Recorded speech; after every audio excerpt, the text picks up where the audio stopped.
So good evening, everyone. I think that some folks might still be joining, but welcome back to day 2 of How to Live Well and Thrive with Parkinson's Disease. I hope for those of you that were able to join us yesterday that you enjoyed the discussions that we had. I know I did, and we're looking forward to kind of really getting started and just jumping in today with our next topic. So we're a little bit behind on our agenda, but not to worry, we're going to make up for it well because we had built in a little bit of extra time just for this purpose. So we're going to be starting with finishing out that section about addressing care needs for a person with Parkinson's disease and discussing motor symptoms from both a physical therapist and neurologist perspective. So Dr. Quinn will start, and then following we'll go into the next sections where we'll hear from a person with Parkinson's disease, Mr. Smith, as he shares a narrative that he wrote about his journey with Parkinson's, and then move into a discussion about non-motor symptoms before our first break at 7:10. So hang in there. We have about an hour to go, and I'll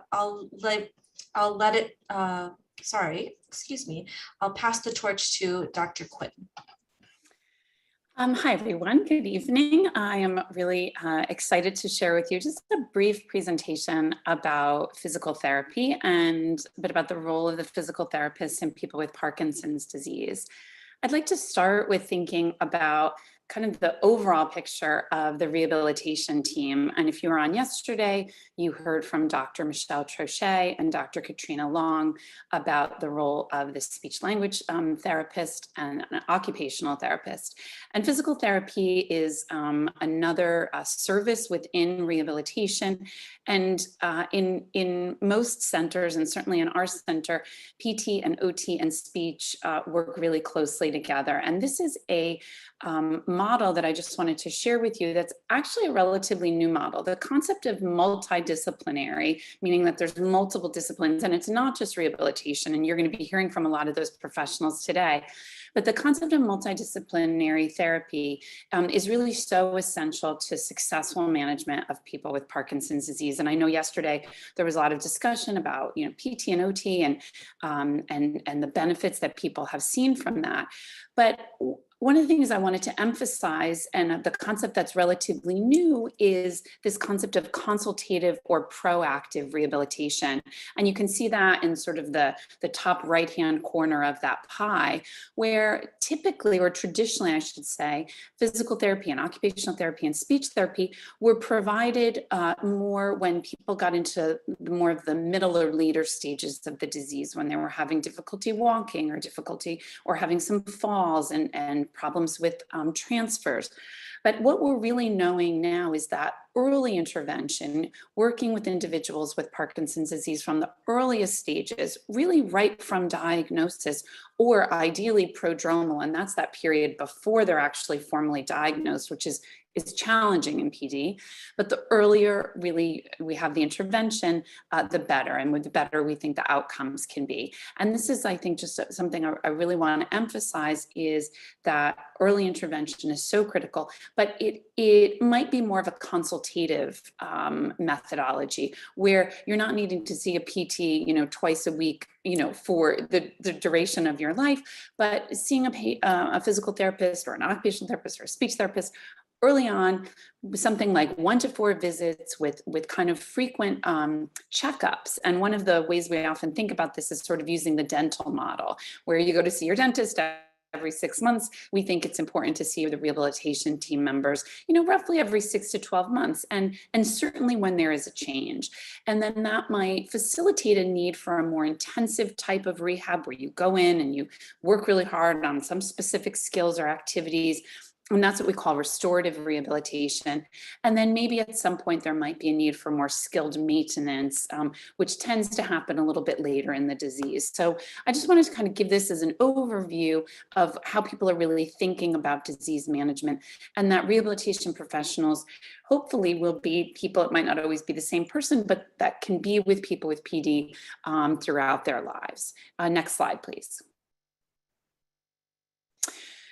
I'll be speaking about how to address motor symptoms from a physical therapist perspective. So what does a physical therapist evaluation entail? How can we get one? what types of exercise? That's probably the most common question that I get. So I'm going to answer that question. How can we address some of these difficult motor symptoms? And I'm going to be presenting two cases. One where an individual is relatively early in the disease and someone who's a little bit more advanced and is having a little bit of difficulty with balance and falls. Next slide, please. What is the role of the physical therapist in Parkinson's disease? Well, I like to think of it sort of threefold. So the first is evaluation and management of gait, balance, and mobility problems. Walking is certainly the number one problem that people come to see physical therapists for overall, and certainly that is true within Parkinson's disease.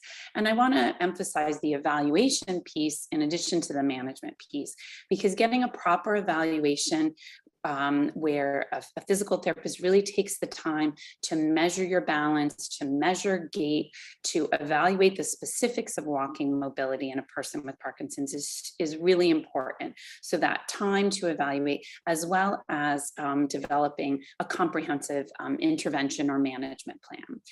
A big component of those management plans and the intervention is motor control exercises and what we call task-specific training. And Dr. Troche actually alluded to this yesterday when she was talking about speech therapy. Task-specific training is simply practicing the task that you want to get better at, right? So if you are having difficulty coming from sit to stand, practicing that task with some cueing, with some strategies, with some different training mechanisms that can be guided by the physical therapist or the occupational therapist. And Katrina also gave a really good example of some task-specific practice and strategies that people can use in coming from sitting to standing. So that's really a main component of management by physical therapists. And then the last, which I have to say is a relatively new area in physical therapy, believe it or not, is personalized prescription of physical activity and exercise. We've always prescribed exercise, but the emphasis on early management and using what we call behavior change interventions or things like motivational interviewing to really help individuals get involved in exercise, know what their community resources are, help them to overcome barriers. This has become a really popular and a really important area of physical therapy intervention. Next slide, please. So let's think about case one, which is Mrs. C. She's an individual who lives with her husband and she works part-time as a special education teacher and was recently diagnosed with Parkinson's. And she hopes to slow the progression of Parkinson's disease through exercise. There has been so much research on the benefits of exercise in Parkinson's, literally hundreds of studies that have shown a wide range of different exercises, from Tai Chi to boxing to balance training, to cycling, yoga, you name it, it really has been studied. And what we know is that many of these different types of exercises have benefits. They might have slightly different benefits, and some might improve balance more, and some might improve walking or strength, but they all have benefits. So for this particular individual, one of the things that she's also noticed that she's been walking more slowly and that she's not as strong as she used to be. And what would be the best exercises for her to do? One of the first things that I go to and that many therapists go to now are recently developed guidelines for exercise. And this is, again, based on those hundreds of studies that have been done, that we know now what the best recommendations are for exercise. And they fall into 4 categories: aerobic activity, strength training, balance, agility, and multitasking, and stretching. So an ideal program for someone with Parkinson's disease, really almost at any stage of the disease, is incorporating to some degree each of these components. And what do we mean by aerobic activity? Aerobic activity means getting your heart rate up, right? Breaking a sweat, getting into a certain percentage of a maximum heart rate where you really feel like your heart is pumping and you're working hard in activity. And we often call this moderate to vigorous intensity. And these are things like brisk walking, almost like up a hill, or really fast walking, things like running, cycling, swimming, elliptical trainers, those kinds of things. Strength training is where you're actually putting load or resistance that might be focused on speed or power to the muscles. And this could be typically thought of with major muscle joints like your quadriceps or your biceps or your pectoral muscles, and doing that repetitively 2 to 3 times a week for at least 30 minutes. So one of the ways we think about that is some roughly 10 to 15 repetitions for each muscle group. Just getting back to the aerobic activity, the frequency that's recommended for that is at least 3 days a week for 30 minutes per session. Balance and agility is just what you really think of it. So doing balancing exercises that can be in all different types. Things like yoga, tai chi, dancing, and boxing have those inherently built into them. And the idea with this is to perform this 2 to 3 days a week with daily integration as possible. Some things I tell my patients is, if you're standing at the kitchen counter, practice standing on one leg or standing with a narrowed base of support. So those are some really important components. And then the last is stretching, keeping our joints and our muscles and our connective tissue really flexible. We often think about things like our hamstrings as being something that we would stretch, but there's so many other muscles and joints that are particularly important in Parkinson's disease. And one of those is the whole sort of trunk area and the upper body, because oftentimes people can develop somewhat of a flexed posture, and doing some stretching exercises to counteract that would be really important. Hiral, could you just go to the next? So Mrs. C reports having some apathy and difficulty getting motivated to exercise. So we can tell Mrs. C, these are all the exercises you should do. And let's think about what would be some things that you'd want to do. But it's really difficult for a lot of people to get motivated to exercise. And apathy is another really common symptom that we see. So some strategies to help improve apathy are setting schedules. So working really specifically on Monday at 8 o'clock or at 10 o'clock, I'm going to do this exercise. And on Tuesday at this time, I'm going to do this. Posting it and tracking it, even if it's up on a refrigerator wall, or if you want to be fancy, you can get a Fitbit or some sort of wearable device, or use your calendar, but really tracking it and scheduling it. And then the other thing that I think is really important to help overcome apathy is to have someone, either socially that you work out with, that you do the exercises with, or someone who is just a buddy who can maybe give a little bit of a nudge or a reminder, someone who you have accountability to. And that can really help to overcome some of the apathy. And then the last thing I would just say is trying to identify what the barriers are. One of the really simple things that oftentimes people have is like, I don't know where to exercise, I don't know what to do. Prioritize having a space in your home, as small as it even is, where a yoga mat is out, or you have room for a stationary bike, or you put your, you have a place where you might put a phone or a computer where you're going to do an exercise video. And then it's there, it's a reminder, and it makes it easier for you to actually do the exercise. On to the next case. So case 2 is Mr. G, and he is retired. He lives with his wife in New York City. He was diagnosed with Parkinson's disease 10 years ago, and he's had 2 falls in the last 3 months while moving from his living room to the bathroom. His wife and his daughter are concerned about his balance and think he should use a cane or walker. So how can his care partners help him with transfers and assisting mobilities and preventing falls? So one of the best ways to help with preventing falls is structuring the environment, looking through the home and seeing if there are things in the environment that might be contributing to that. Is there some, is the lighting poor? Are there throw rugs that might be contributing? Is there a lot of clutter in the home? And this can be something that can be individually done, or an occupational therapist or physical therapist can come into the home to help evaluate what's called a home safety evaluation. That's probably one of the number 1 things to do. The second is to evaluate the task. So this is a very specific movement, getting up coming from a sitting to a standing position and walking into the bathroom. Watching the individual do that and seeing where that task might be breaking down to see if we can help strategize as to why they're falling during that specific task. It might require specific exercises then that could help, or what we call sort of compensatory or assistive types of devices to help. And so if we could go to item 2. What strategies can be employed to help Mr. G decrease his risk for future falls? So using things like assistive devices, such as the walker that is shown here. This is called a U-step walker. This one has a laser light, which can be useful for people who exhibit freezing of gait, that difficulty getting started. And again, Katrina talked about that yesterday with regards to different strategies for helping with freezing of gait. But walkers like this can be really helpful. They can help facilitate that forward motion and that getting started, which is sometimes difficult. They can provide additional support, right? So if we're holding on to something, just like shopping and you have a grocery cart, your balance is better because you don't have 2 points of stability, you now have 4 points of stability. And a sort of a step above, a sort of a less invasive approach might be walking sticks.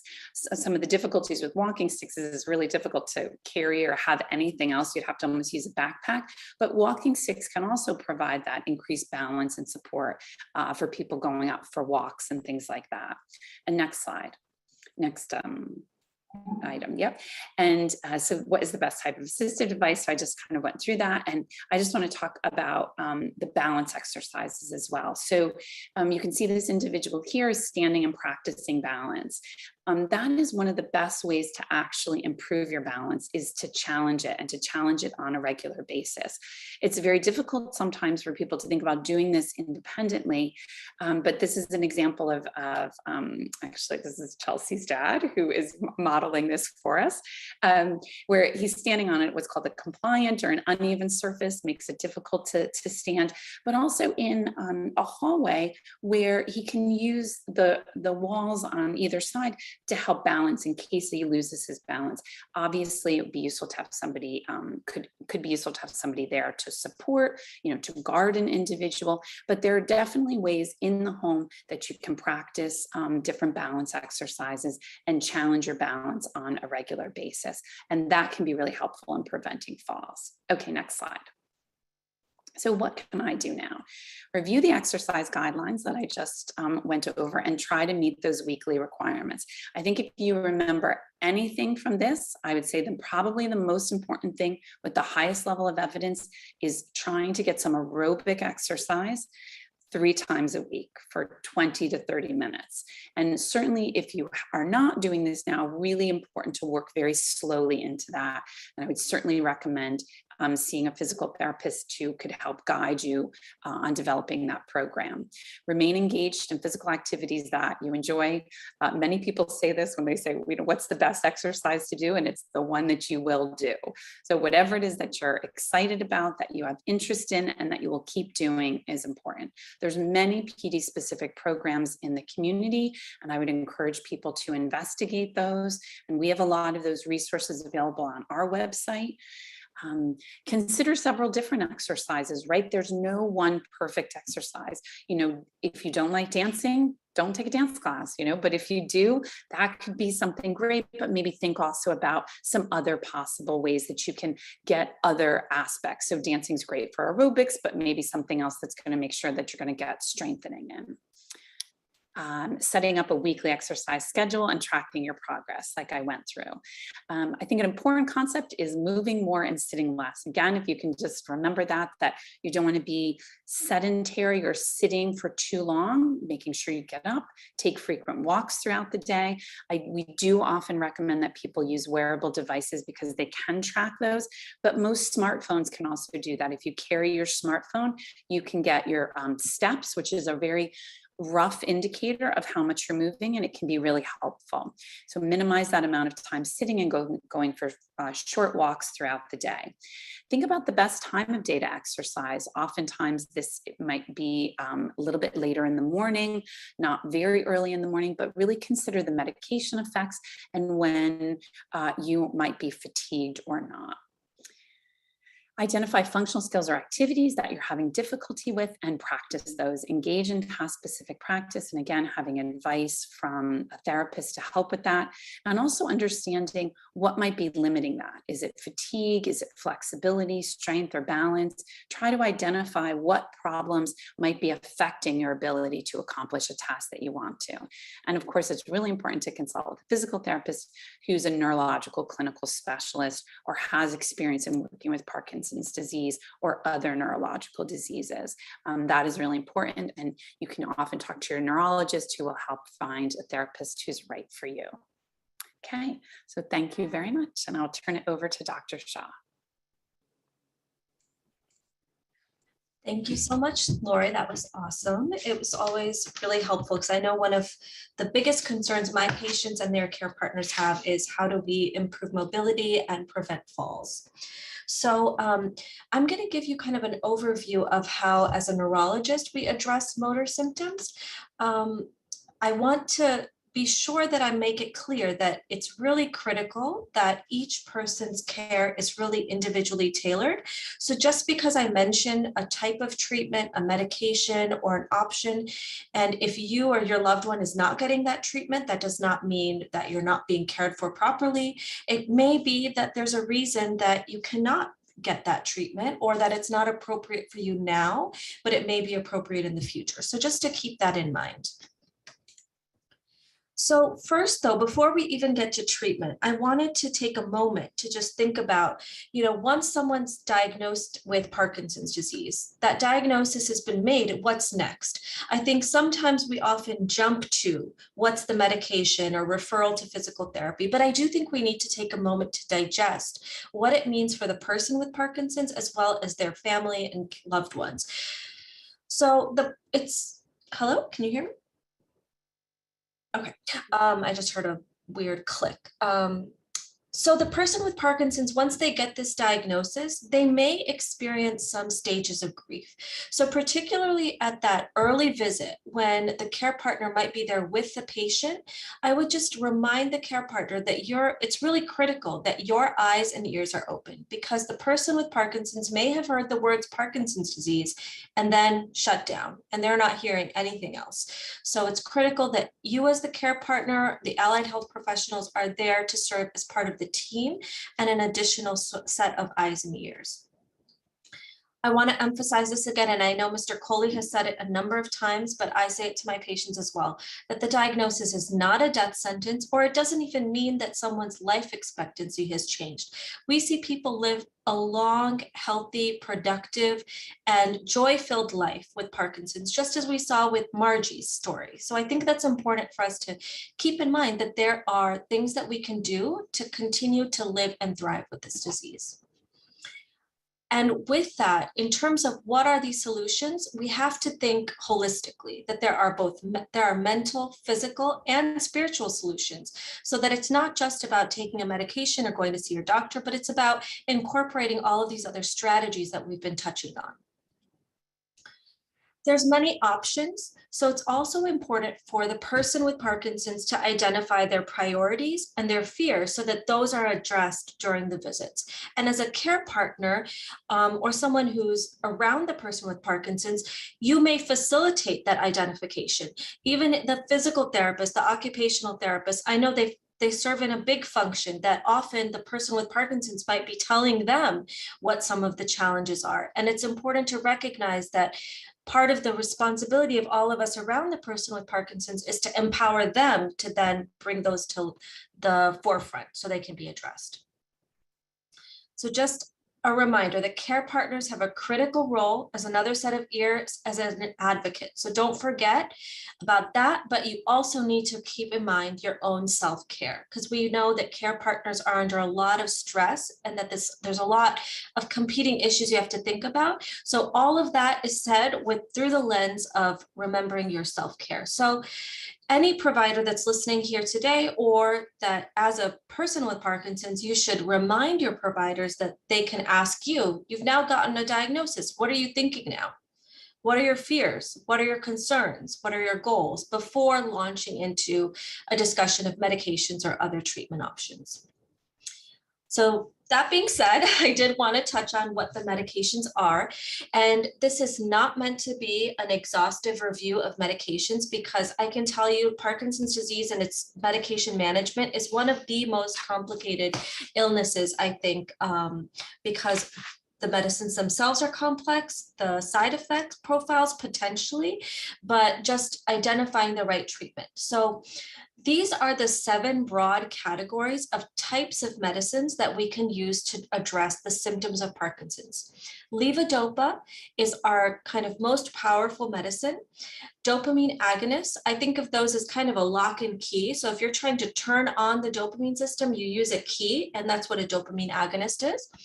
MAO-B and COMT inhibitors, these are 2 enzymes that chew up the amount of dopamine in your system. So when we inhibit those enzymes, when we block those enzymes, in effect, we're boosting the amount of dopamine. So that's what those 2 medicines do. Amantadine is one of the oldest medicines. It actually was initially developed as a flu medicine. And we don't know exactly how it works, but we think that it enhances the release of dopamine from neurons. It also acts on other receptors like NMDA and glutamate. Anticholinergics, these are a category of medicines which are essentially muscle relaxants. They can be helpful for tremor and stiffness. And the newest kid on the block is adenosine A2 antagonist, istradefenil. This is a medicine that was most recently approved by the FDA to address wearing off. So these are the broad categories of medicines that are available.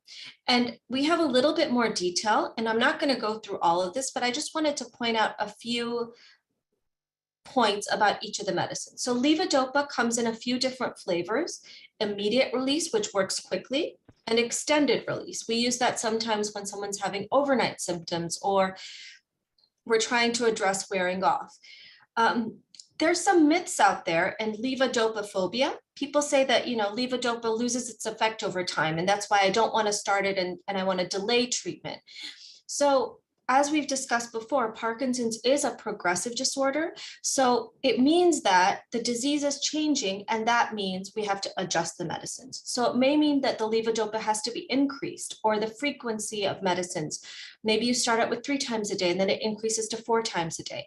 It's not because the medicine isn't working, it's because the disease is progressing. And this medicine isn't great for improving some symptoms like swallowing and memory. Dopamine agonists are like that lock and key, and some of them come as an injection form, a patch form, a pill form. It's important to know that the patch kind of bypasses the gut, and that can cause skin irritation. But what I would like to highlight is, though dopamine agonists do have an important place and are used for treating symptoms, there's an important side effect that's often not talked about. That's impulse control issues. This drug can lead to gambling, sex addictions, craving sweets and gaining weight, shopping.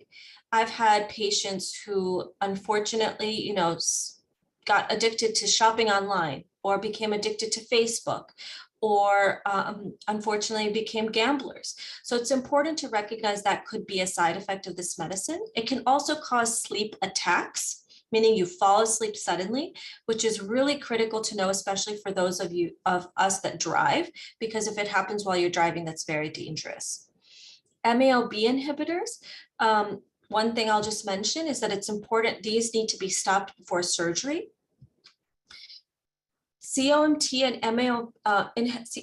COMT inhibitors are meant to prolong the action of levodopa. So they're good for people that have the up and downs, the wearing offs.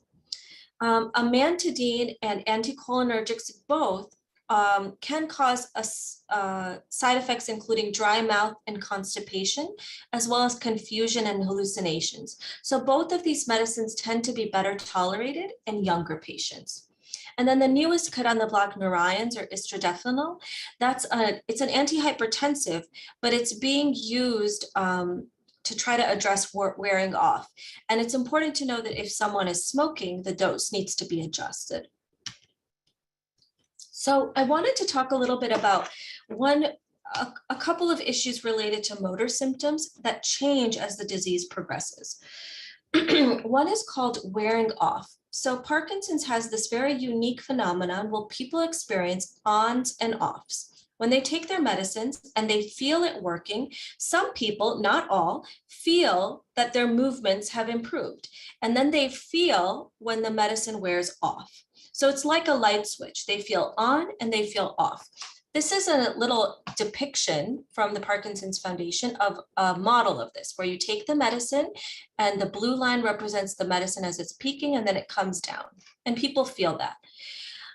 Not everyone experiences this, what we call a short duration response. That's a complicated way to say not everyone experiences the wearing off. Some people take their medicines, they don't really feel a difference. After several weeks of taking the medicine, their symptoms improve.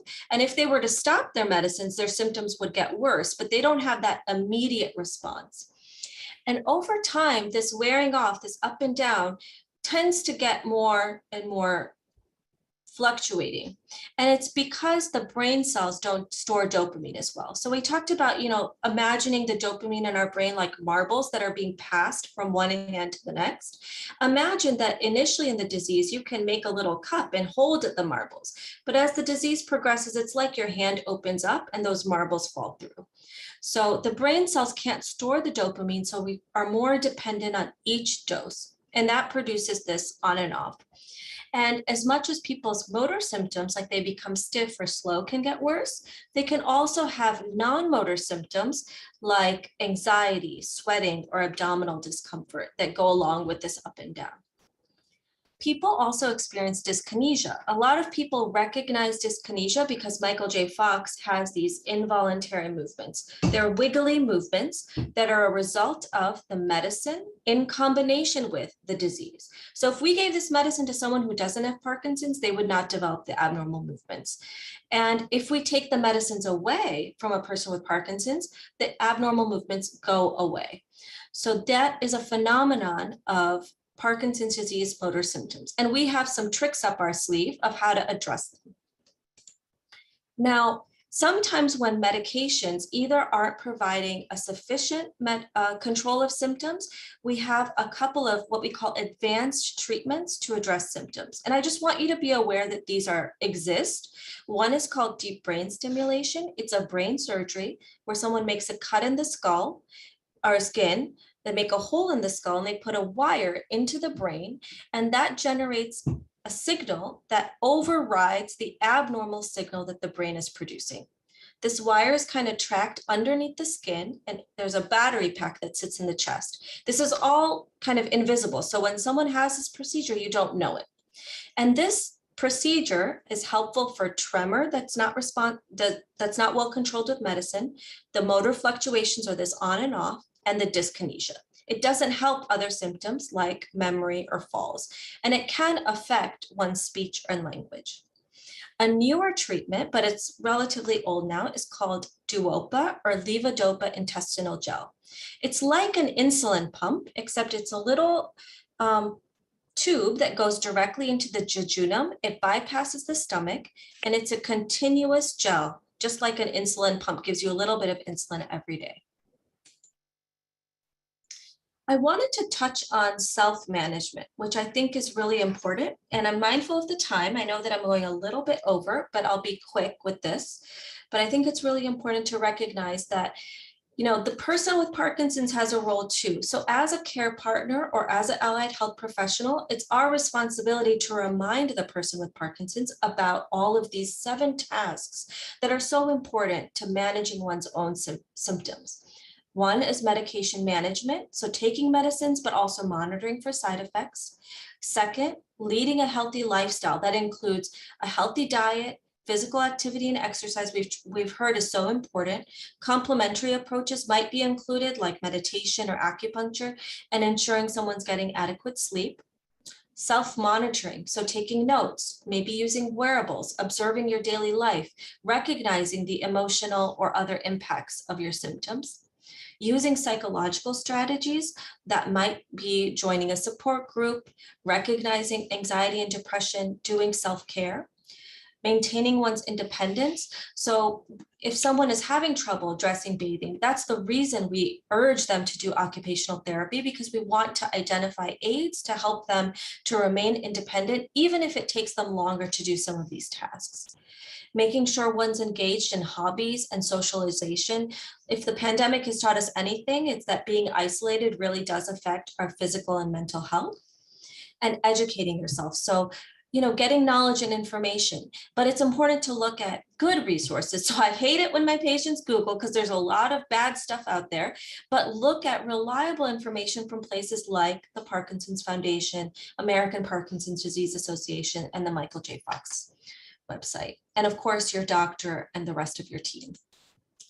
So with that, I think that for the interest of time, I'm going to skip the cases. We did get 2 questions, and we'll be sure to address those later because it is going to come up. One question was about how does someone get maintenance physical therapy approved by Medicare?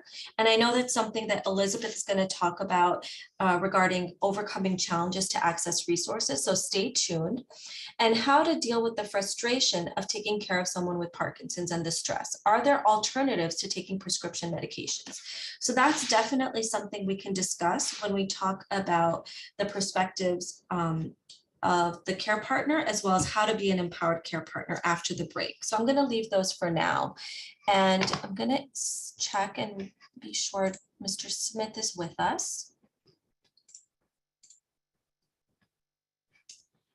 So I'd like to welcome Mr. Kermit Smith. So he is one of my patients who I've gotten to know over the recent years, and he's really an inspiration, I think, to me in terms of his resilience. And I've learned a lot about the journey that he's had, before Parkinson's disease at all, and just in life in general. And so I look forward to him sharing his story with you in terms of how his journey has looked. But as we listen to his journey, I'd invite all the participants to think about, what do you think are some challenges to living well and thriving with Parkinson's disease? And what might be some solutions? Because that's really what we're here for today, is to think about solutions. So Mr. Smith, if you could turn on your video.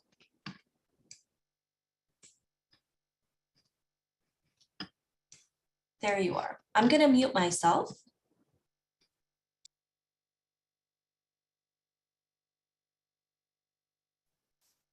Okay, here we go.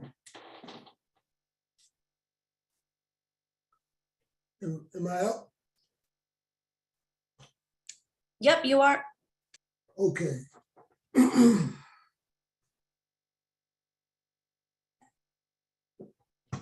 So let's take a moment to thank Dr. Shah for asking me to read my narrative. I really appreciate everything she has done for me. I appreciate all the help she has given me.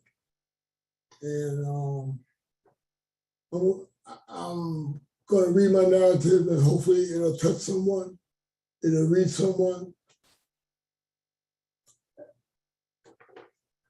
Living and Thriving with Parkinson's Disease by Kermit Smith. I liken living with Parkinson's disease to residing with an unwelcome guest. I make it quite clear, even unashamedly rude at times. His presence is unwanted. Go away, leave me alone. I'm emphatic and always, occasionally even screaming, I don't like or want you. But nevertheless, the guest ignores my imploring and has taken a full occupancy in my home and my body. Mr. Parkinson's disease moved in as if I am a long-term vacation resident, because with each passing day, he becomes more comfortable residing in my once happy abode.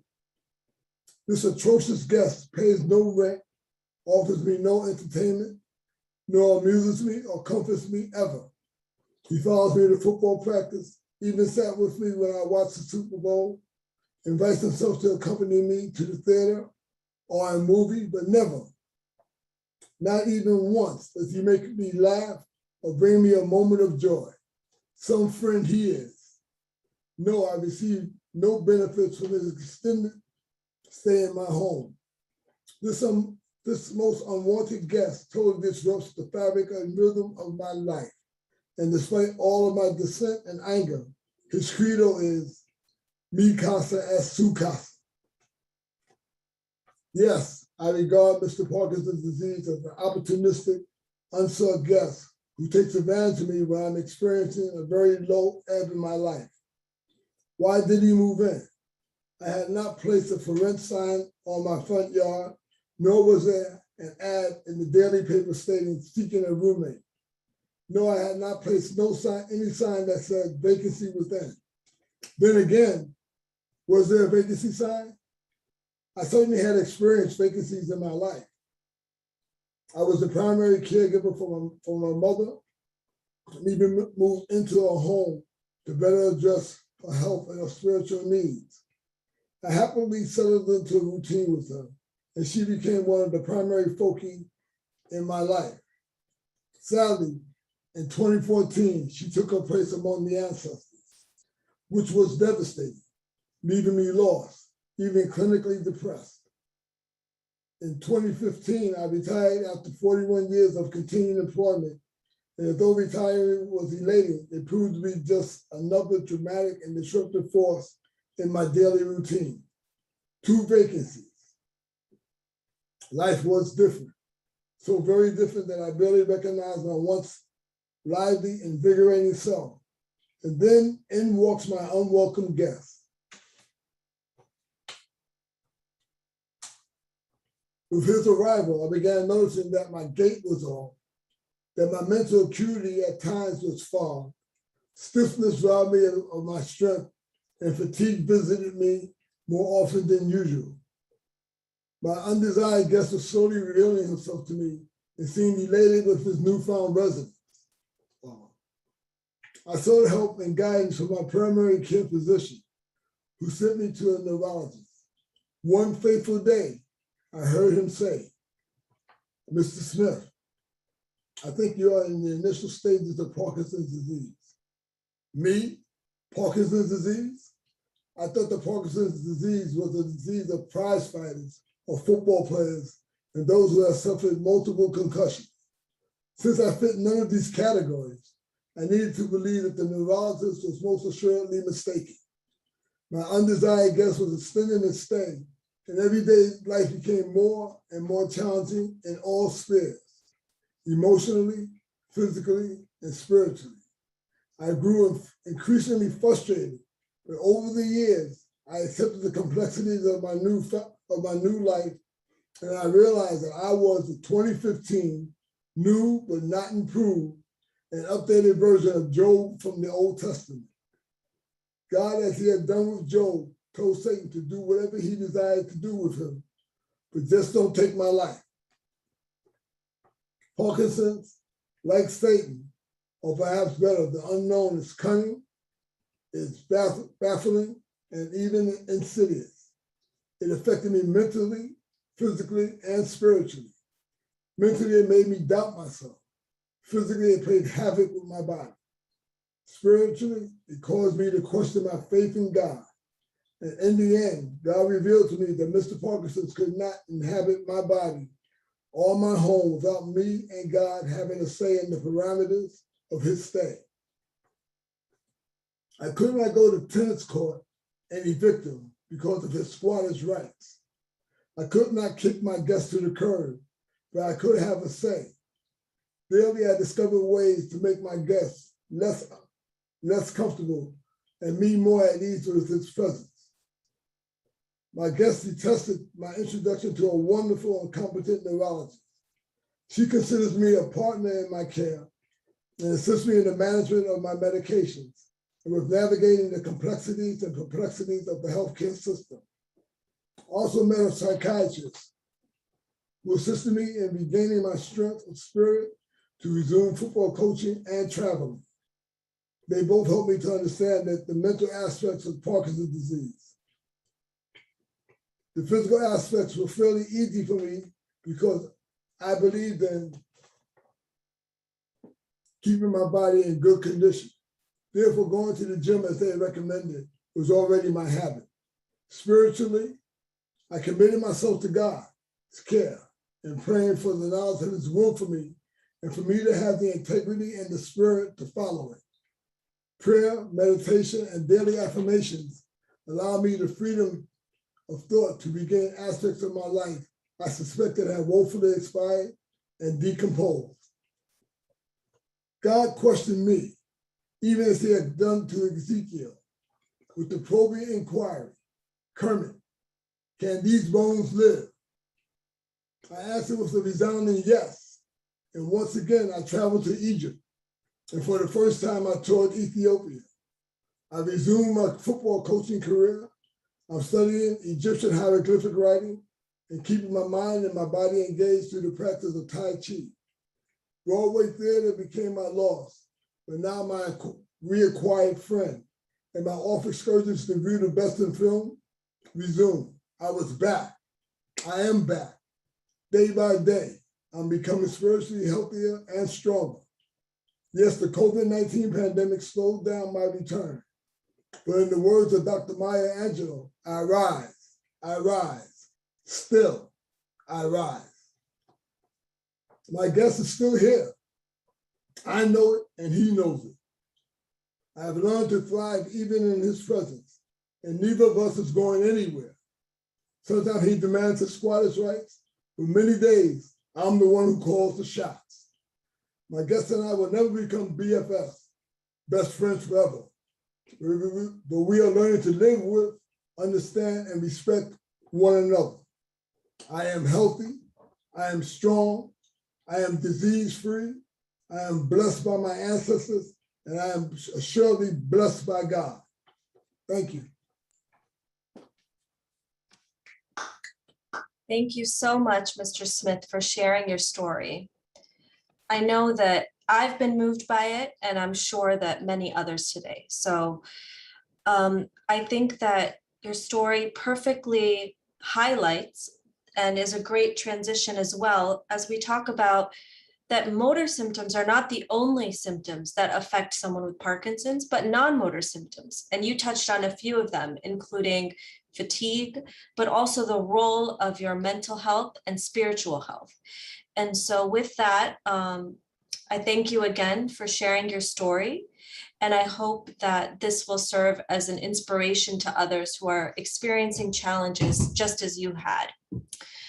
So with that in mind, it's a hard act to follow, but we'd like to kind of keep moving on and discuss what are the care needs of a person with Parkinson's from a non-motor perspective. So we'll be hearing about what these non-motor symptoms are, which may be some terminology that some are not familiar with. And so we'll review that.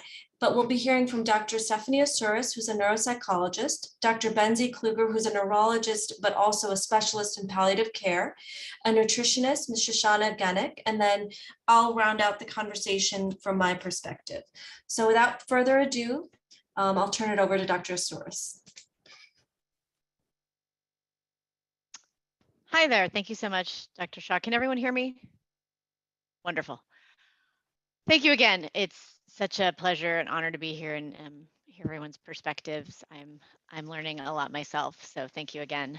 So I'm just going to speak a little bit about cognitive changes that we know can occur in Parkinson's disease, and so we'll address a little bit more about what that looks like, how to recognize these difficulties, how to go about evaluating cognitive changes, who should be evaluated and why, and maybe most importantly, the steps after an evaluation, which hopefully include ways to manage some cognitive changes. Next slide, please.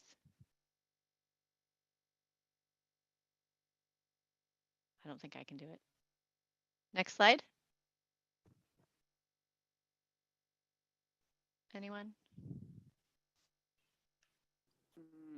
Yeah, I think Hiral has to do it. Hold on. Okay.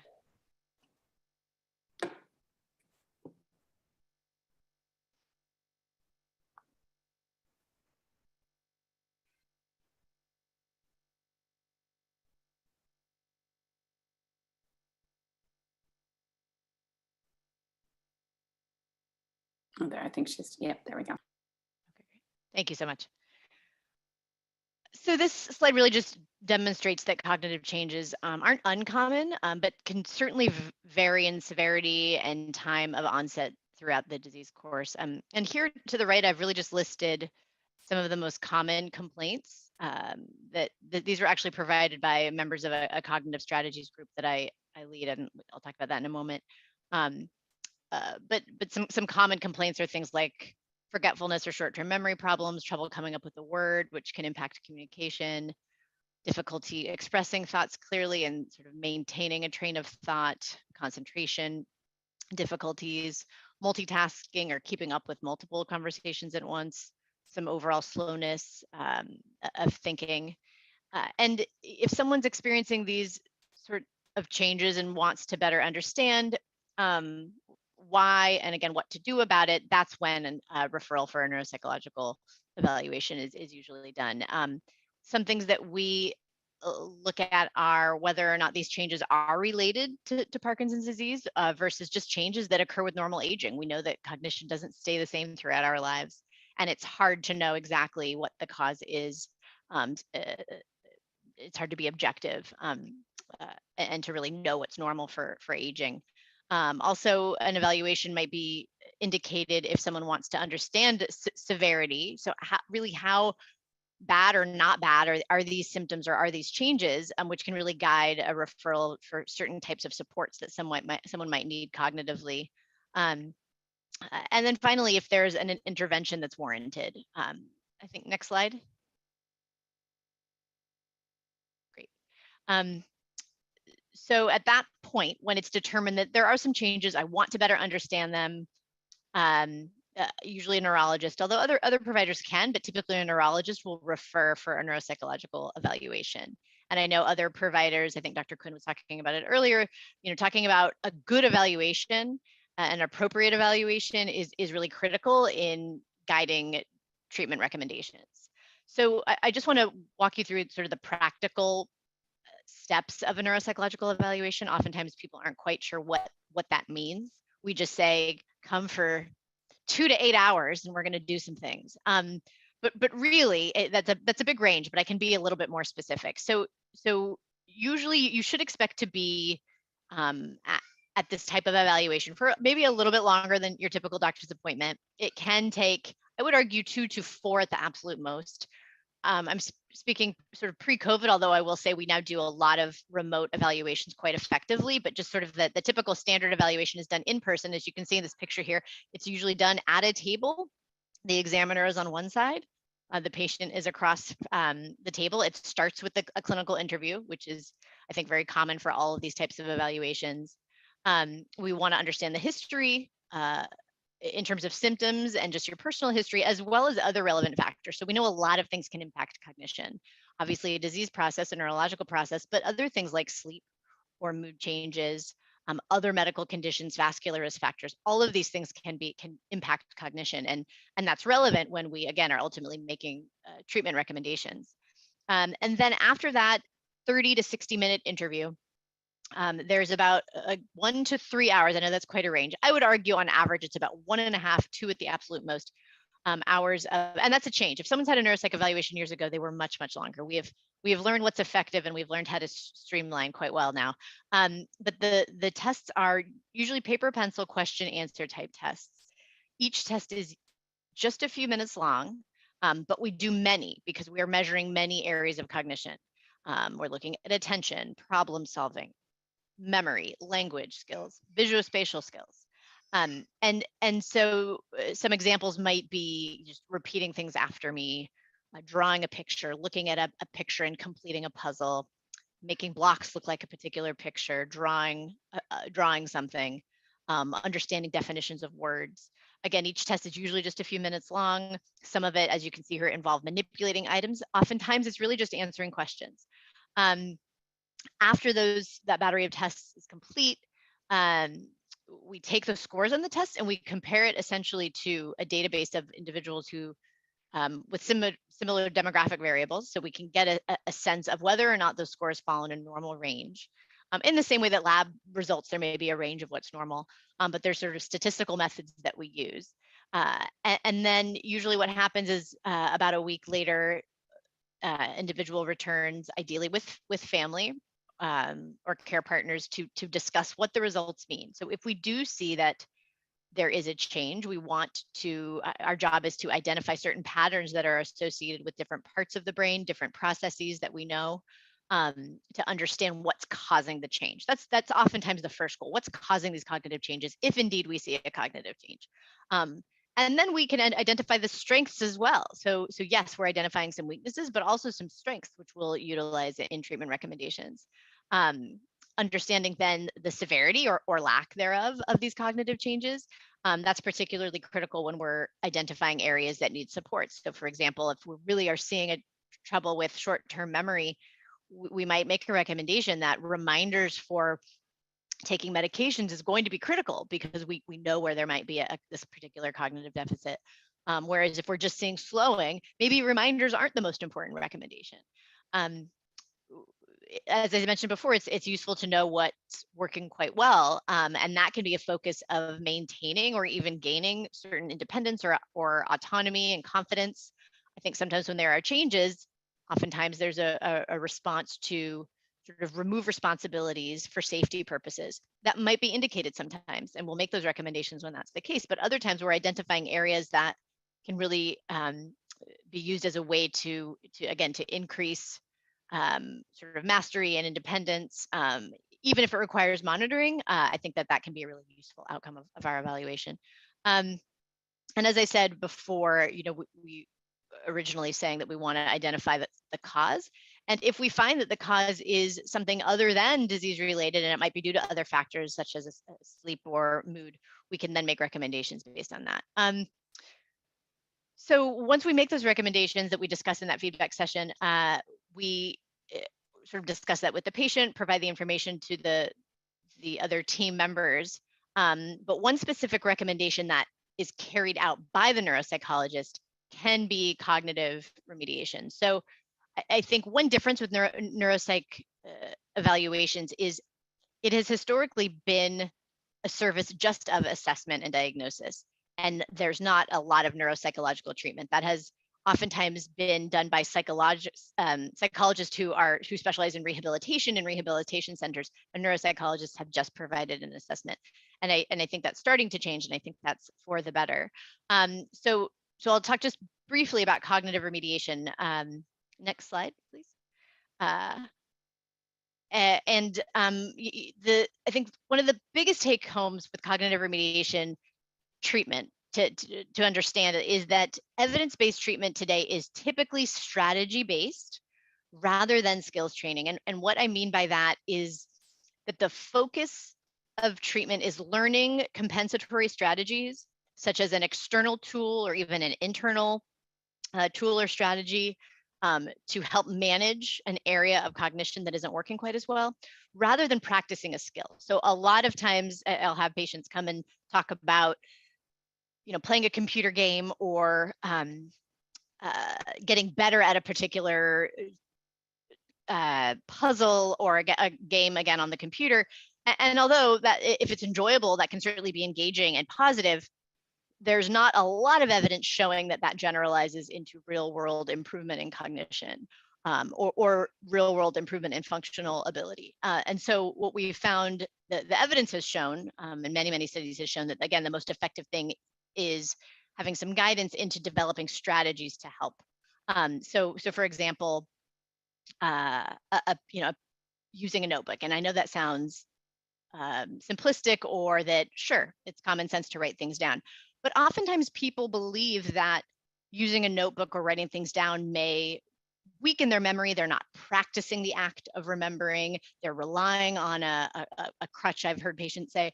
And what we know, again, from evidence is that that's in fact not true. It does not weaken your memory at all. And that using that strategy is the most effective way to improve sort of your memory functioning. The end result of learning these particular tools and strategies is to allow your memory to function in a way, even if from a neurological basis, your memory isn't working quite as well as it was years before.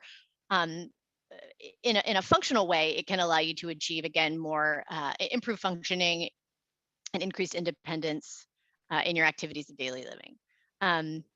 So a little bit more about treatment. It can be cognitive remediation or cognitive strategies training, can be individual or group. Once the area or areas of cognition that need to be addressed are identified via that evaluation, the practitioner and the patient identifies which strategies are going to be most effective. And it is essentially presented in session, it's practiced in session, and I think most importantly, it's then taken home and used in the individual's real world. And I think this was mentioned today too, the next week, let's say that the outcome is brought back to session, and then you can really problem solve around what were the obstacles, what made it hard to implement, and then sort of modify those strategies. And I think that that's probably the most effective part of treatment that requires a practitioner. You can learn about these strategies by reading a book, and that's certainly helpful, but to really have someone that you're problem solving with about sort of managing the obstacles, figuring out what works for the individual, I find to be one of the most effective parts of treatment. And this type of treatment can last, I would argue, an 8 to 12 weeks. Maybe that is the plan. And then oftentimes people return if they're needing sort of a reminder or improvement, a sort of brush up on these skills in the future. Sometimes psychotherapeutic techniques, sort of acceptance of changes, what that means for your identity when you've experienced cognitive changes. So some psychotherapeutic skills can be integrated into this type of treatment.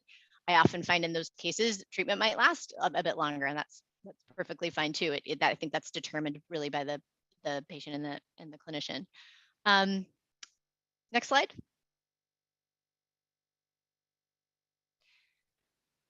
So just wanted to give another just brief example of what we might do. This is actually from this is a slide from one of the groups I run. I was just mentioning individual treatment examples, but this can also be done in a group setting, which I think is also really helpful to have individuals share experiences with themselves. I find that to be something I never get out of individual treatment, is just seeing the sharing of ideas and obstacles, and helping one another sort of determine ways to manage that.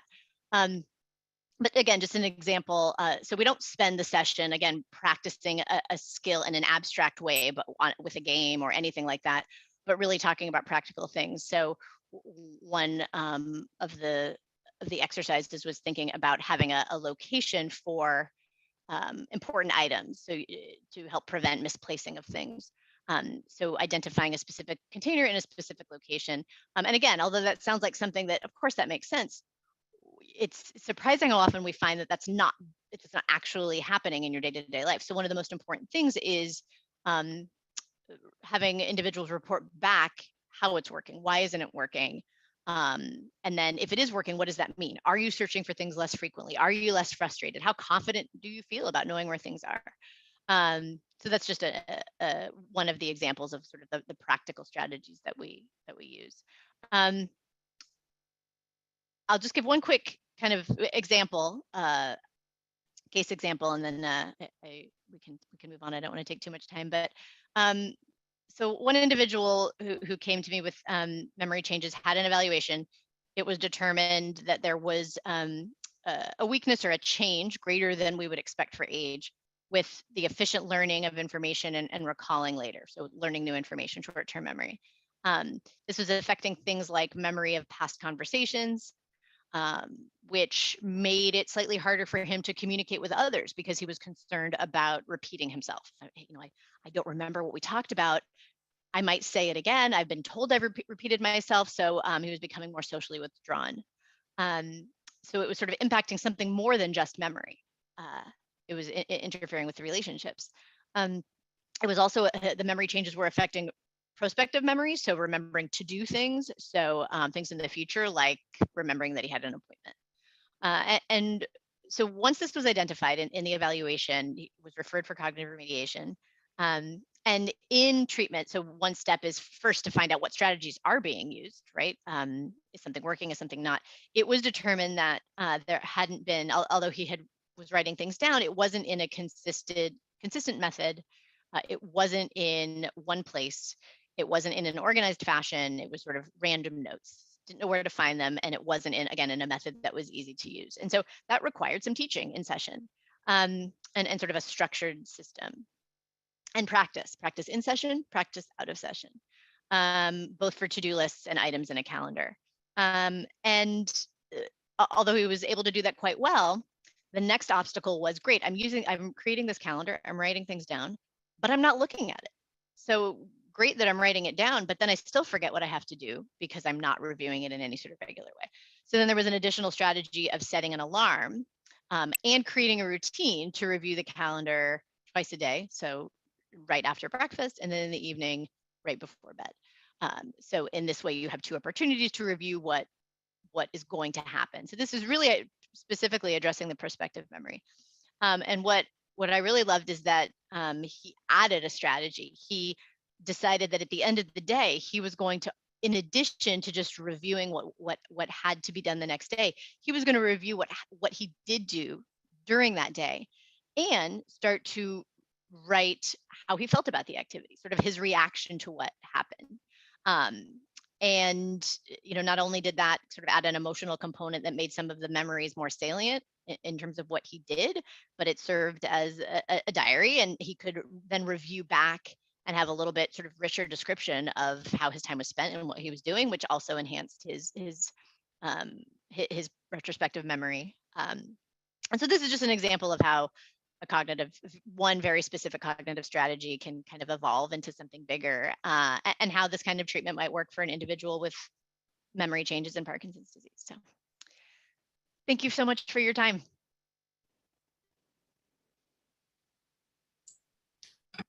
Thanks so much. Sorry.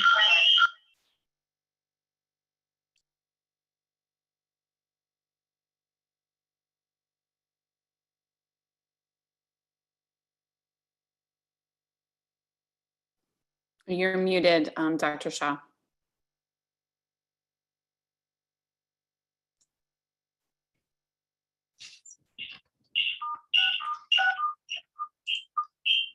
Can you hear me now?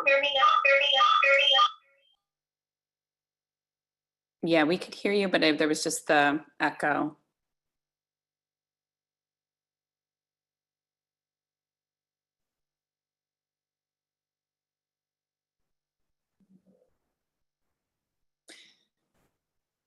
Do you want me to?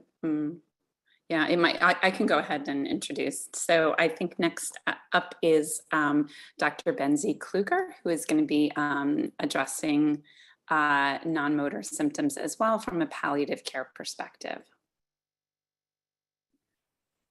Great. Hi, thanks for having me. And I'll address some of these questions here. The first one, which there tends to be sometimes a bit of confusion on, if people have heard of palliative care, very frequently they associate palliative care with hospice and with cancer. And so to kind of address these myths and take a step backwards, I'll start by defining palliative care and then talk about how it applies to Parkinson's. But palliative care, broadly speaking, is really just a way of saying person-centered care. So a way of taking care of, in the words of our palliative care founder, Dr. Cicely Saunders, the total pain of a serious illness. And if you remember back to Kermit's story, having Parkinson's, there's no doubt a physical component to it. But the total pain of Parkinson's goes beyond that. It can be spiritually challenging. It can be emotionally challenging. It can affect us socially. Parkinson's disease is an illness that does not just affect one person. It affects a couple, it affects a family, sometimes it affects a community. And so putting all those things together, what palliative care is, it's an approach to the care of people living with serious illness that aims to improve quality of life. And when I say people affected by serious illness, I mean both patients and their families, by addressing the whole person, meaning addressing spiritual challenges, emotional challenges, difficult symptoms, things like pain, depression, constipation, and also some social logistics and getting extra help. One of the things that's also confusing about palliative care is that we use the same term to refer to two distinct things. So palliative care is an approach to care, and palliative care is an approach that anybody on the healthcare team can take, and I would argue anyone on the healthcare team should take when they are caring for somebody with a serious illness like Parkinson's. Palliative care is also a medical specialty, sometimes called hospice and palliative medicine. And there are people who do extra training to become palliative care specialists. And those people may see more complex cases. They may see people who are really struggling with pain. They may see people who are nearing the end of their lives. And for people with Parkinson's disease, to answer this next question, I think everybody merits a palliative care approach right from the time of diagnosis. And so taking on a palliative care perspective at the time of diagnosis means recognizing that people have a need, not just for information, but also potentially for emotional support, potentially for a roadmap to help them to get their bearing and find out what the road ahead looks like and help them to make plans. It may mean giving them support on how to talk about Parkinson's with their friends or family. And then throughout the course of the illness, there may be other palliative care needs that come up. For example, working with non-motor symptoms, such as pain or depression,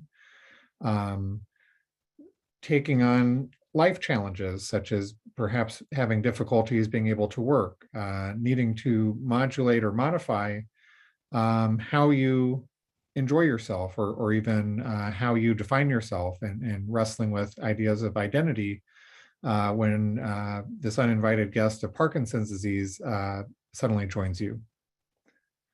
And certainly for people with advanced disease and for people who are nearing the end of their life, palliative care becomes very important.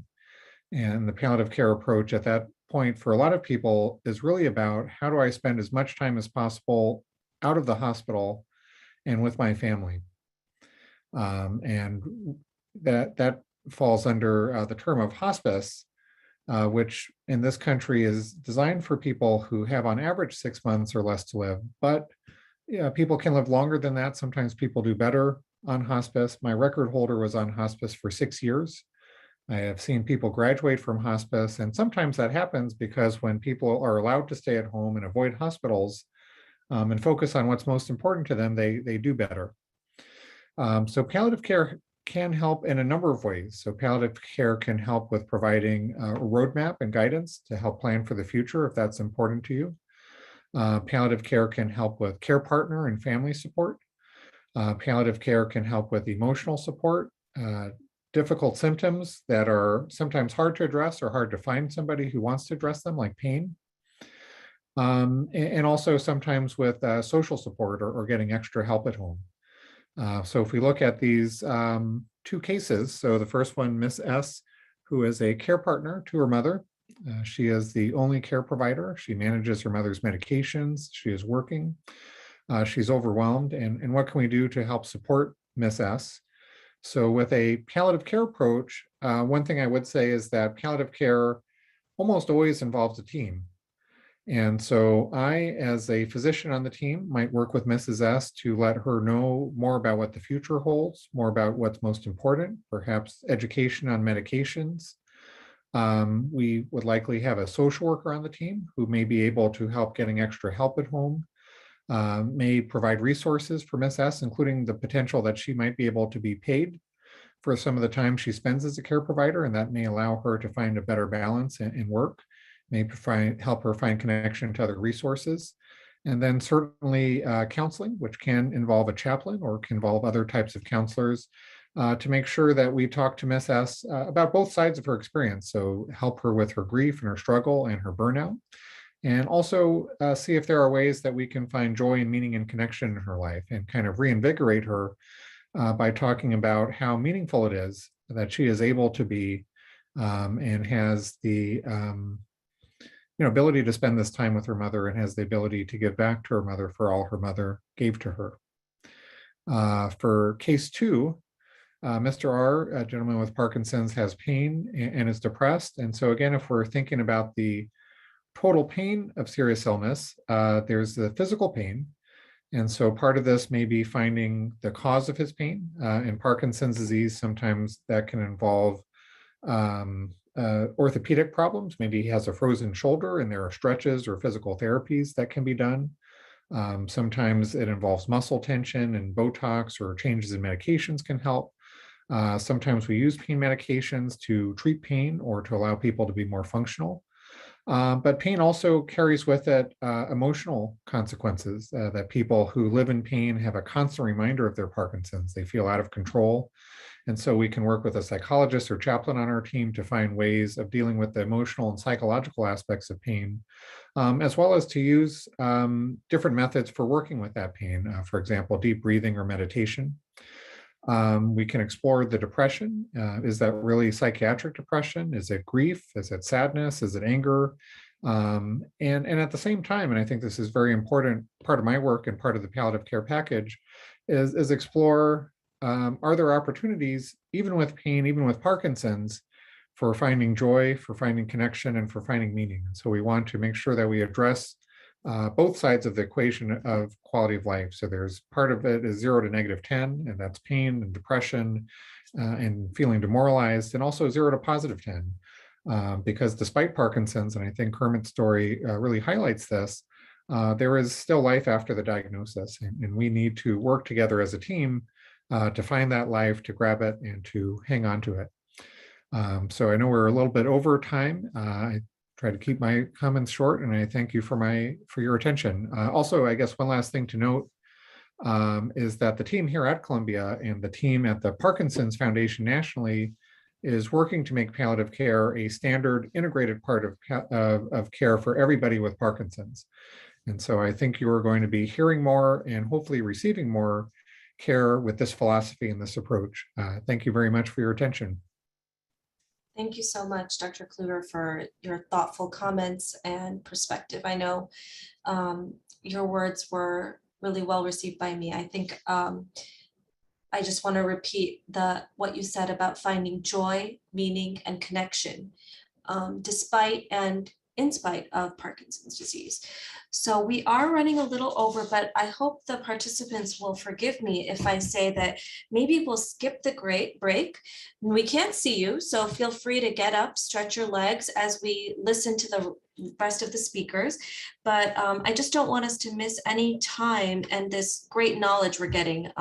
So I'd like to invite Ms. Genack to share her thoughts. I know that nutrition is one of the #1 questions I get asked all the time. What should I be eating or preparing for my loved one who has Parkinson's?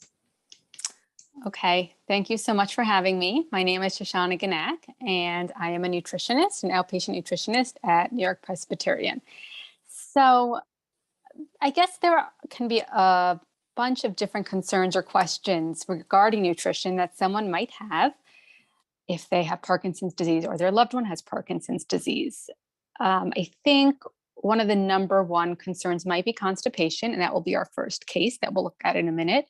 But other concerns can be weight loss or poor appetite due to possible depression or just disinterest in food, decreased sense of smell or taste, making people not interested in food.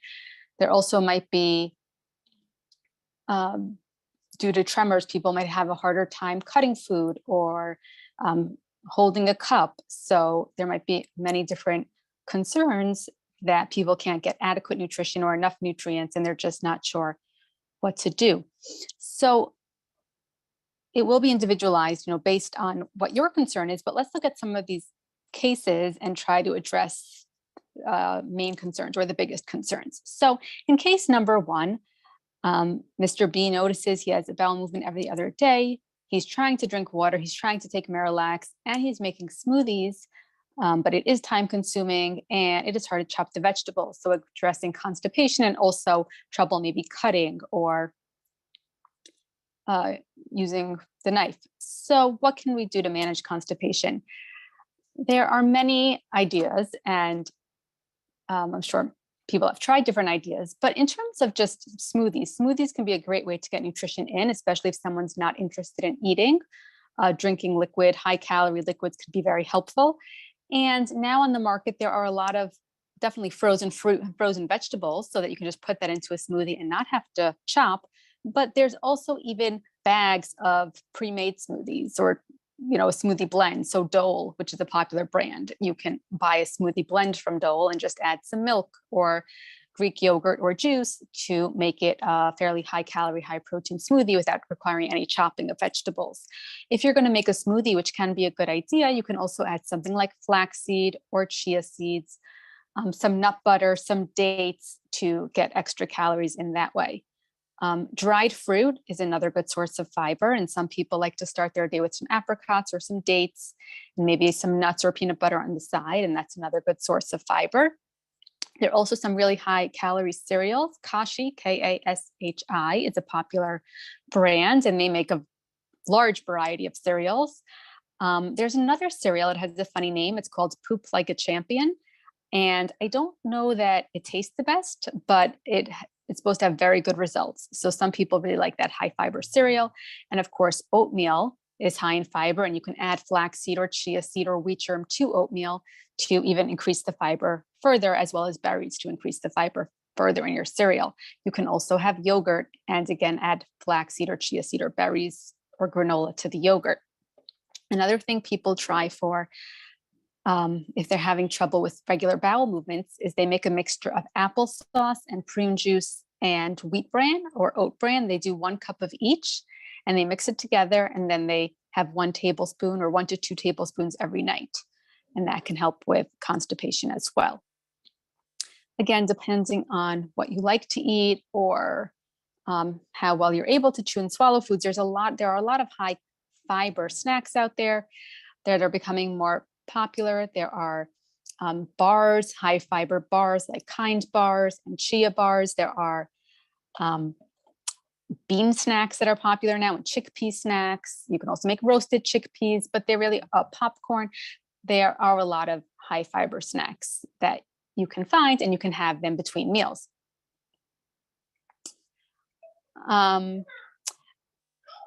Another thing that we want to remember on top of fiber, on top of trying to increase our fiber, is that you want to drink a lot of fluid. You want to make sure you're getting a lot of fluid during your day, because fluid is going to be very important to stay regular. And you want to aim for maybe at least 8 to 10 cups a day, and try to keep fluid, or try to keep a water bottle, a reusable water bottle with you if you're watching TV or if you're on the go, to remember to drink. And then a third important thing is going to be moving or exercise, even marching in place, doing yoga at home, but exercise really can be important for constipation. You really don't want to just sit, but if you can move, that's very helpful. In terms of the second case, which I don't think I'll say as much, but in terms of the second case, the question is somebody who is has early satiety, and they are getting full very quickly, and they also they lost their sense of smell. So what can they do? So for early satiety, what we try to recommend is small frequent meals. So small meals, but more frequently. So let's say aiming to have 4 to 6 meals a day, opposed to 2 to 3 larger meals a day. Think of them more as, you can think of them as large snacks, not meals, but trying to eat something 4 to 6 times a day, trying to have your liquids in between. So trying to get full on solids during the meal and having liquids in between. And when you do have your liquids, trying to make them higher calorie can be helpful. One idea I saw is to take a supplement like Ensure Clear and to freeze it in an ice cube tray, and then just to pop one of those cubes into whatever you're drinking, just to get more calories that way. If somebody is having a hard time with smell, and they have a decreased sense of smell, using a lot of herbs and seasoning, especially very aromatic seasonings like curry or rosemary or saffron, can be very helpful. To use sauces, to use mustard, barbecue sauce, to make sure you get a lot of, so you can taste it, and to not have food too cold, because if something's a little bit warmer, you smell it better, and then hopefully you could taste it better as well. So those are some suggestions in terms of both early satiety, to have your small but frequent meals, high calorie foods when you're eating, like avocado, nuts, peanut butter, eggs, seeds, like we mentioned before, flaxseed, chia seed, peanut butter, and trying to have more seasonings, spices, sauces added to your food. That's so helpful. Those suggestions. Shoshana, there was a question in the chat that smoothies have a lot of sugar. What about Parkinson's disease patients who are also a diabetic? Any thoughts? Yeah, so smoothies, the smoothies I mentioned could have a lot of fruit. So it's going to be natural sugar. So again, I do think it's going to be different if someone's just trying to watch added sugar versus somebody with diabetes. But for somebody with diabetes, we typically try to recommend more of a green juice, which would be mostly spinach, kale, celery, and then I usually recommend one portion of fruit, like an apple or a pineapple or mango, just to get something sweet in there. And then, of course, you could do seeds and nuts to add the protein, or some plain Greek yogurt for protein. Awesome, super helpful. And just to let the participants know, we do have a couple of sheets of a handout that Shoshana she prepared and shared with us about some of these tips for nutrition. So you should be able to find that in the packet that you can download from the Eventbrite. So we'll keep going. So I just wanted to give a quick overview on non-motor symptoms from a neurologist perspective. So, you know, Parkinson's, as I was saying, is a very complex disease that seems to affect all aspects of our life. And I think this is a sort of blurry but nice visual that shares the fact that from really head to toe, you could experience symptoms. And so often when I'm seeing a patient, that's how I think about it. And I try to go from head to toe. So so that people are aware and recognize that some of these symptoms may be part of Parkinson's, is sleep disorders are a big part of Parkinson's disease. People can have trouble falling asleep and staying asleep. We call it interrupted or fragmented sleep. People can experience excessive daytime sleepiness. There are sleep disorders that are part of Parkinson's. One is called REM sleep behavior disorder. So we know our REM sleep is typically when we dream. Usually we're paralyzed, but people with Parkinson's, because of this abnormality of the levels of dopamine, tend to talk or yell or act out their dreams. They punch or kick. And that can cause injuries to their bed partner or could lead injuries to themselves. They could fall out of bed or hit their head. And so though the sleep disturbance is itself not dangerous or sinister, it can lead to injury, which is why we want to recognize it. Sometimes because of the stiffness and slowness, people will have trouble with cramping at night or difficulty turning over in bed. And then if they wake up at night to go to the bathroom and haven't taken their medications, they might find that they're shuffling or very slow. So these are all issues. If you're experiencing them or as a care partner recognize that the person with Parkinson's has these symptoms, it's important to mention to the neurologist because there's many different options to address these. People can experience behavioral and mood symptoms. And we've heard about this a little bit, but I just wanted to emphasize apathy is a really challenging symptom. And apathy is different than depression, where apathy I think of as kind of someone becoming less able to initiate activities, less able to engage maybe. So I know that I've heard my patients describe that their family member now has become a wallflower, or they used to be really jubilant and at the dinner table participating, and now they're just very quiet.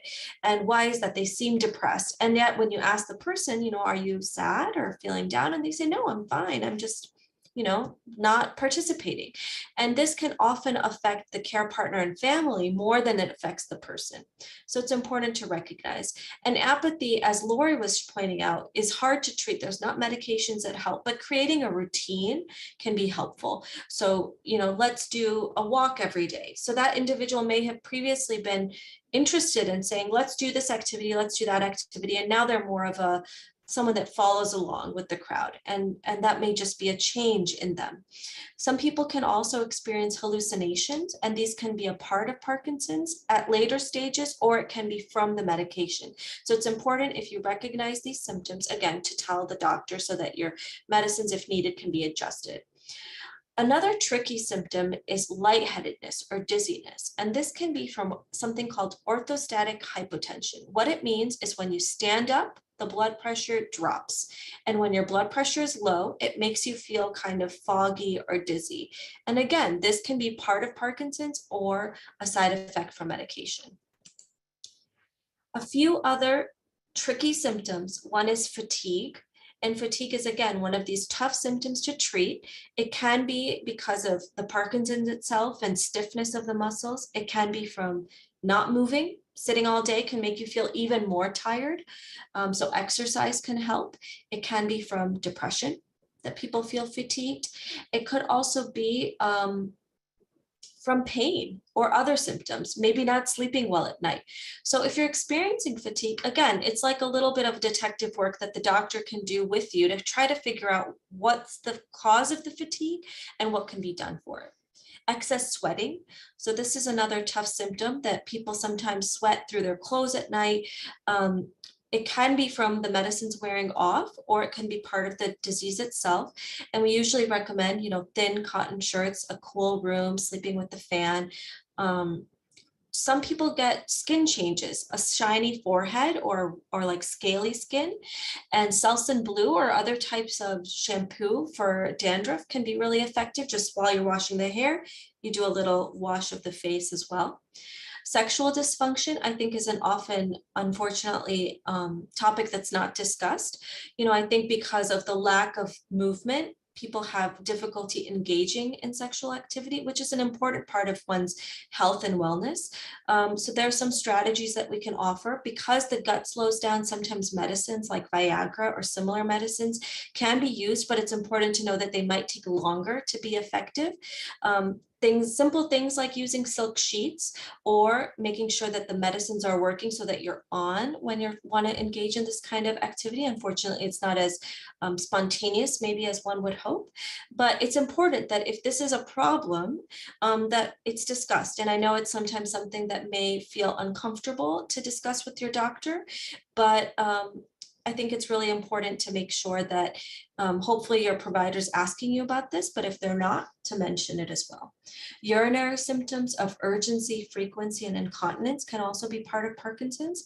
So sometimes a urologist can evaluate, because it's sometimes hard to know, is this from Parkinson's or from prostatic issues, as we're aging. Vision problems. People have trouble because the eyes don't come together, and that makes it hard to read up close. So sometimes using prisms or other strategies can help. But again, we don't have enough time, unfortunately, during this training, but to explain all of the potential solutions. But I want you to be aware that there are strategies we can do to address all of these different symptoms, as you may not realize this is part of Parkinson's. So with that, I'd like to invite Ms. Picardo and Dr. McPherson so that we can have a conversation for maybe the next 15 minutes, if we can keep it to that, so we have enough time for our care partners to just review some strategies that we can use to be an empowered care partner. And I'd like to let Ms. Picardo and Dr. McPherson take the lead. I'm gonna quiet down.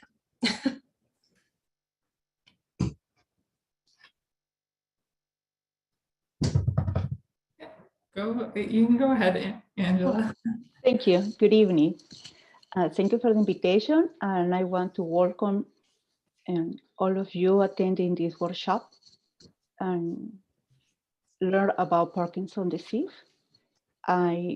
We have a very good information last night and today, but I want to give you the point of view as a caregiver.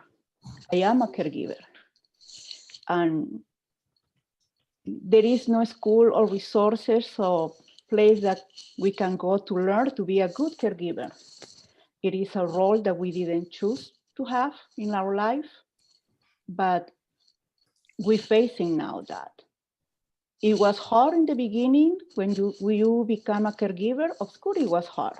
Nobody knows what a caregiver feels. Just we know how hard it could be and how difficult it is for us, because becoming a caregiver is going to affect us emotionally, mentally, socially, spiritually, economically, and physically, like our loss was without diagnosis. And even we have to face all that situation in our life, we have to be sure that we are not going to be change who we are before a diagnosis of our loved one.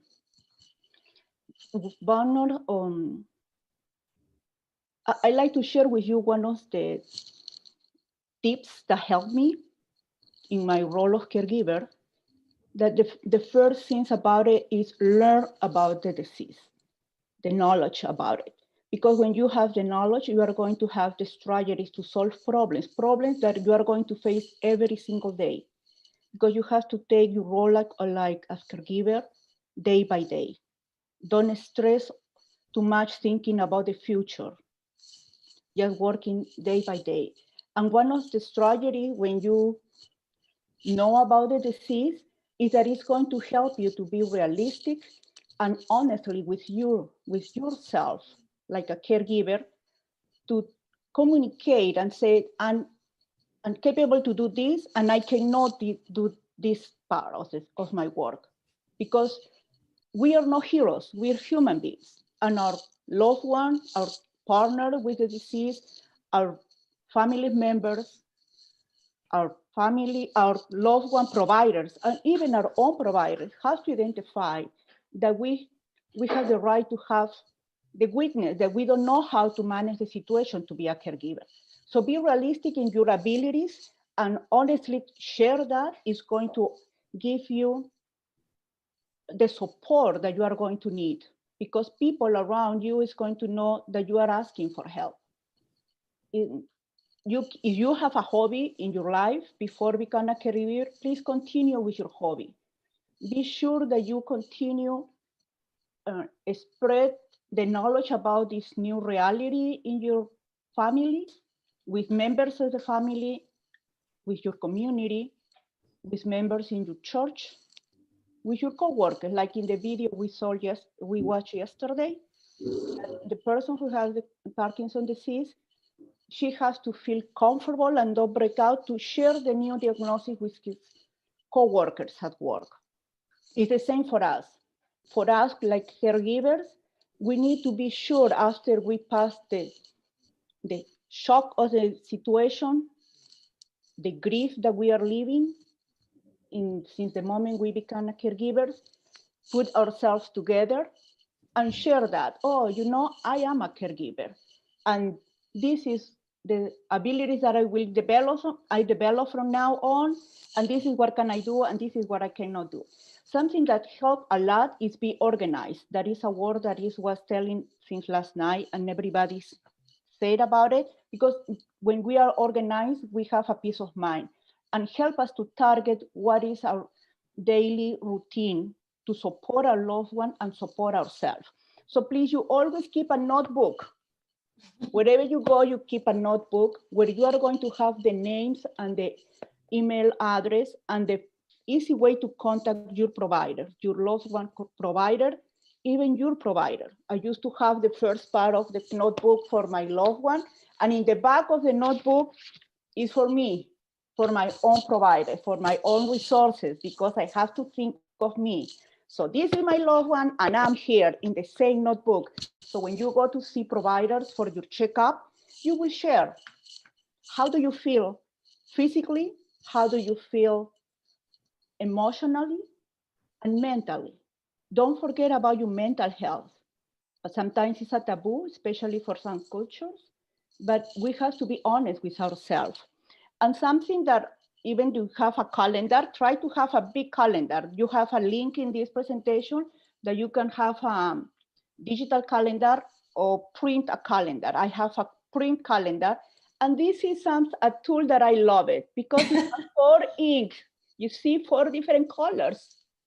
So in my calendar, because I'm always in a rush, and caregivers know what I'm talking about, I just turn on the refrigerator, on the desk, in my bedroom. And I know the red for me is the most important. Then it's the blue, the green, and the black. The green for me is my fun time. I'm always looking for the green link in that month. That is my time. Try to looking for respite. It is hard. I know it's hard to find a person who will provide care for our loved one. Even if you have the money to pay for it, You don't find easily rested person to work with your loved one. It's something that is so important to educate the community. Try to be part of groups, support groups. There are not a lot of support groups, but you have all these providers in this presentation. Go back to your providers. Ask them where are the support groups. And if there are no support groups where you live, you start one.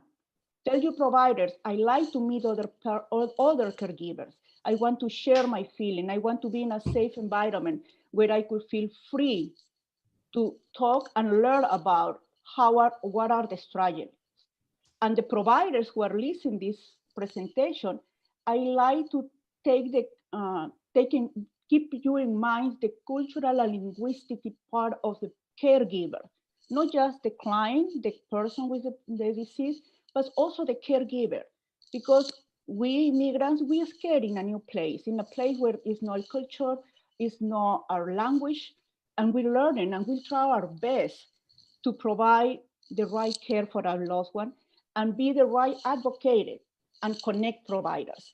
When you have your notebook, even sometimes we don't have the providers working in the same hospital, they're coming from different centers because we have to go to different therapists and specialists.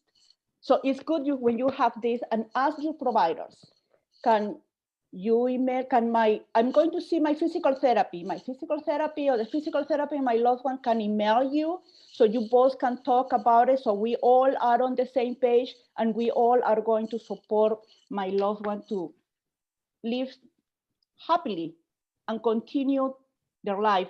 Be sure that the disease or a role of caregiver never define us. Never, never. We deserve to be happy. We deserve the support to continue our journey, but we have to communicate about it. Thank you. Thank you, Ms. Picardo. I think that you captured so many of the key points and messages that our care partners need to know. Chelsea, did you want to add anything? I would just also say too, it's important to also listen to the individual with Parkinson's. And so I can't stress this enough that it's so important to have your eyes open, your ears open, and to really have a conversation about what are their goals. I know that Dr. Quinn and I have been really sort of pushing that forward of that listening piece. And so it's really important because this is a big adjustment. And, I think that in America, we tend to pride ourselves on our independence, and having that independence or having it be threatened in a way to have it go away is a big challenge for a lot of people. And it can be very difficult to ask a caregiver for help. And so having that open dialogue and making sure that you're accessible and asking those questions and having that communication there, I think is extremely important. So that's just sort of what I wanted to add. But I think Ms. Picardo, you did such a wonderful job going through that list, and it's such an honor to be able to even be here with you. So. So we do have a nice document that Ms. Picardo put together for all of the care partners and participants that's in your packet that really goes through all of these 8 components of what it is to be an empowered care partner so that you can go back to that and reference it. But one other thing that I'm just reminded of along with the notebook to highlight, as Elizabeth said, that, be sure that you have your questions answered by your providers. So if you need to ask that question once, twice, 3 times, say, I still didn't quite get it, can you explain it in a different way? And to get it in writing and write it down, because there's so much information, and the emotional, you might be nervous, when you're in front of your provider. Maybe it makes you anxious and you feel like you can't interrupt them, or you don't want to ask too many questions. So just be sure that you feel empowered, that this is your time, this is your consultation, and you're there to get the information and skills you need so that you can provide the best care you can, and so that the person with Parkinson's gets the care they need. And so with that, we'll just kind of transition to include these tips for communicating, which we kind of reviewed already, but transition to include Mr. Coley, Ms. Denise Coley, and Ms. Hay, and just get their take. And I'd invite Ms. Picardo and Chelsea to stay in on this conversation, and we can have a discussion until we kind of close out today's session. You know, time is really flying, but I'd love to hear from the Coleys and Ms. Hay, as well as Mr. Smith, if he wanted to participate. You know, how do you prepare for a doctor's visits, or how do you prepare for these sessions with PT, OT, or other allied healthcare professionals? And what are some of the strategies that you employ to create this care team that's really there to support you? So I'll go first as a patient. The way I prepare for a doctor's visit is I make a list and prioritize my questions and concerns for the meeting. And I take any information that I need prior to the doctor's appointment. And I'm open and honest about what's really going on, what's noticed or changed since last visit. I used to always say everything's okay, okay. But sometimes days it is not okay. So you say today is not okay. I always have a list of medications. Sometimes I have my wear and care kit. Otherwise, I always have it in my phone and my SOS on my phone. Can you say what the SOS is? Because maybe some folks don't know.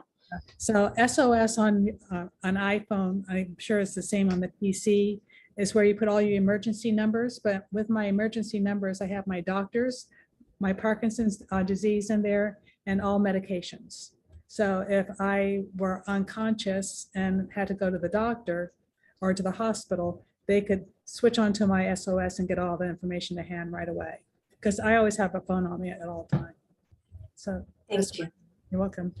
I keep a log of any symptoms, any changes. I absolutely have a requirement that Bernard is at all doctor's visits because he hears things that I don't, and vice versa. I have to be mindful to keep my doctor up to date, and that I'll talk a little bit about the care teams so you know why that's so important. And then bringing lab tests and discussing research study participation, which is really important because I do a lot of research studies. I do a lot of wearables. I do a lot of different kinds of research that are non-invasive. Now that really plays into the care team.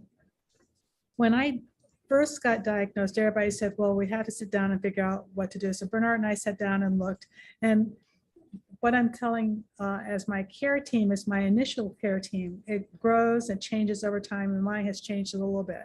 So I developed a care plan with Bernard, then we talked to the doctors about it and the family, and then what kind of support did I need and he needed as we moved through the stages. And being very frank, I had to think about Bernard coming saying, well, what's important to you? So I had to think about it. The most important thing, and he'll laugh, is staying as independent as possible and making sure that I have as much control as possible and that I can continue to do the things that I enjoy. Those were my three main objectives.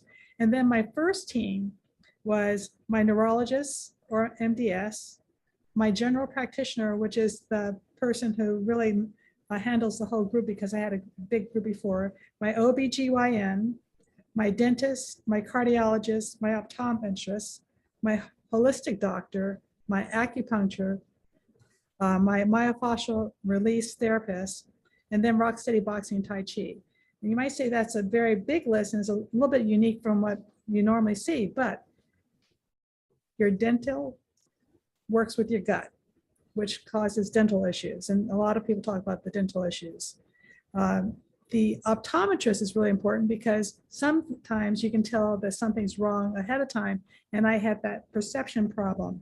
And then the holistic doctor was to give me a different viewpoint of Eastern and Western medicine, because I'm really big on that. I had been going to acupuncture since the days of my marathons and my 3-day walks, and it really helps me with my pain and my stress. And myofascia was something new that she could work on me and get some of the stiffness out of the way.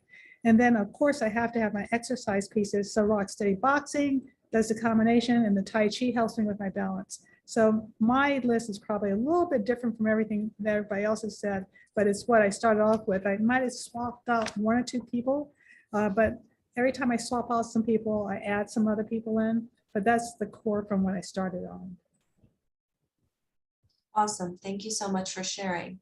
Ms. Hay, do you want to kind of speak to, you know, being a long distance caregiver? Like how are you involved in doctor's visits or other sessions of your mom's care? Yeah, in my case, it's very, very different because I'm the one making the appointment. And well, we're in the middle of the pandemic. So lately my mom's appointments with her movement disorder doctor have been virtual. And so I have to set those up and tell them the symptoms, because sometimes her speech it's kind of hard for her. So, you know, they will meet with her and then speak with me. And then I have to translate that to the caregiver, or if there are any changes or anything like that. It's kind of hard because I don't get to see the changes in her, and the caregivers aren't always as mindful as maybe I would be with my mom to say, oh, well, I noticed this. Maybe when they notice it, it's probably really more severe. So it's a little different. Like yesterday, she had cataract glaucoma surgery, and today was her follow-up visit. And there were a lot of disasters with transportation and all that kind of thing. And so I'm in the middle of my own doctor's appointment and I'm getting frantic calls to please help us. The caregiver is just as helpless. She's kind of a little frantic, and I'm in the middle of my appointment for myself. And so I'm always in the middle of that kind of stuff. But so my preparation is different. And thank you so much, Ms. Picardo, because I have papers, little pieces of paper everywhere in the house. I have them in the kitchen all over, and I need to have a book, because I was on the phone this morning about her medication, and I was like, I know it's on a piece of paper somewhere upstairs. And so when I get the calls, I don't grab for that book. I say, oh, let me just grab the quickest thing I can write on, and I'll transfer it later, and later never comes. So thank you for that idea. I'm going to get the book. Yeah, so I think you speak to some of the challenges of needing to be organized and available at a moment's notice, given that you're kind of at a distance and not there all the time. Mr. Coley or Mr. Smith, did you want to add to your perspective in terms of preparation in advance of visits? I'll let Mr. Smith talk, since he represents almost solo, right, Mr. Smith? Yes, I do. But I tell you the truth, Mr. Coley, I don't know if I want to marry you or marry your wife. You two represent such a beautiful, beautiful picture, and it's such a cohesive way of handling Parkinson's. I truly, truly admire both of you. I mean, I thought I had a list of things to do, or different things to take, different supplements to take. I have to talk to your wife. I mean, she swamps me. And you yesterday, listening to you speak about what you do in your preparation. I mean, I have a lot to learn. And that's the beautiful thing about it, I remain teachable. And I'm going to make sure that I stay in contact with you both and continue to learn, because life is beautiful. I see every day as a beautiful gift from God. And I have so much respect for all of the people on the panel, for all the work that they're doing, trying to help out the people who have Parkinson's, and the people that take care of people that have Parkinson's. I know for a fact, because I took care of my mother for 9.5 years. She was a double amputee. She had diabetes, and she was on dialysis, and I took care of her. I moved in with her to take care of her. So I know what it is to be a caregiver. It's a very difficult job, but I learned how to do it with love, and I have so much respect for the people like Lorraine Hay. I mean, you do this with love, and you do it long distance. And there's so much to be respected for the work that you do. And I'm blessed. I'm blessed to meet all of you. Dr. Shah, I can't thank you enough. Well, I think that that's a great transition to the next topic, but if anyone has more to add about that, and I didn't pay Mr. Smith to say that, but I think he highlights the importance of having a circle of friends or a support network. I think even this dynamic that you've observed among the panelists, and I didn't explain it before, and Ms. Parker mentioned it, but we've created a small group called the PD Movers. It's people that are of African American or Black background who have Parkinson's disease, and many of them met someone else who was like them for the first time.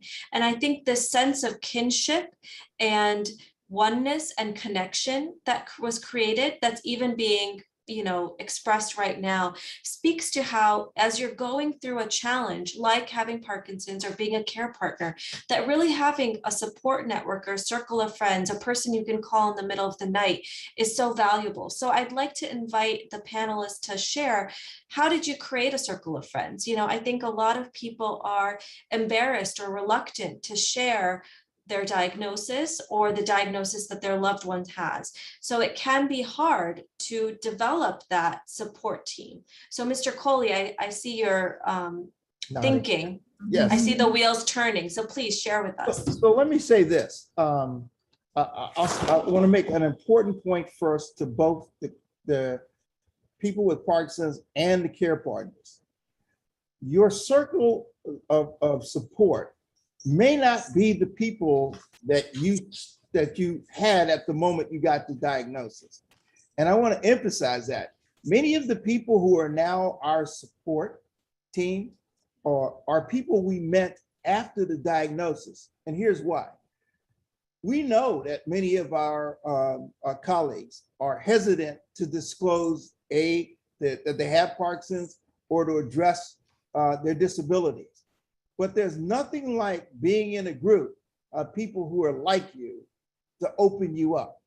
And we had huge aha moments when we got actively engaged in, for example, the Learning Institute at becoming research advocates with the Parkinson's Foundation. Or we went to a seminar with a room with 1,000 people in the room with Michael J. Fox. And all of a sudden, you're surrounded by 1,000 people who are like you or experiencing the similar thing, and people you could talk to.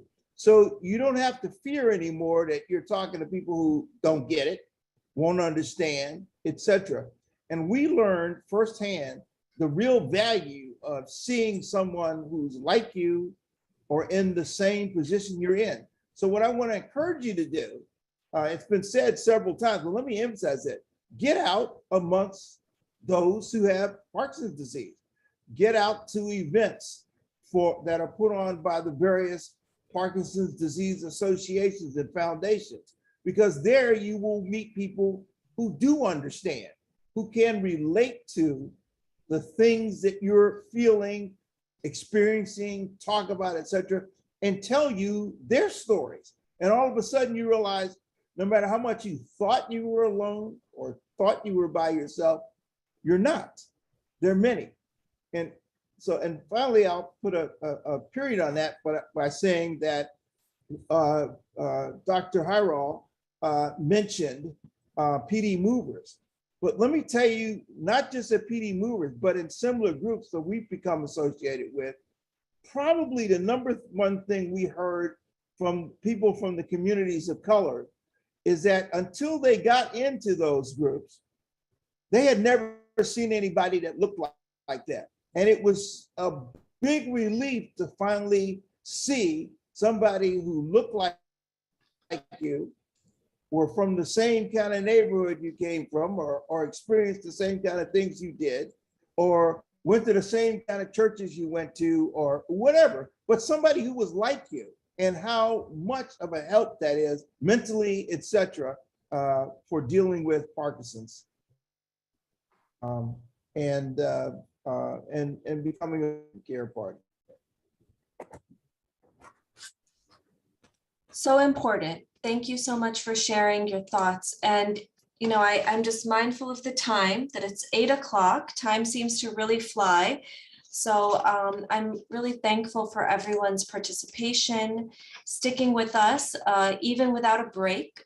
but more to come tomorrow. Just to let you know, tomorrow is really focused on the third part of living and thriving with Parkinson's disease, which is how to overcome challenges to accessing resources, talking about what compassionate and personalized care looks like for an individual with PD, and a session on care partner needs. We're going to have some time for case discussions and some small group feedback sessions. So if we have more cases to discuss, but we welcome your feedback. So if you have any comments to share with us between now and tomorrow, but if not, I'd just like to thank you all again for staying with us and say good night and see you tomorrow. Thanks, everyone.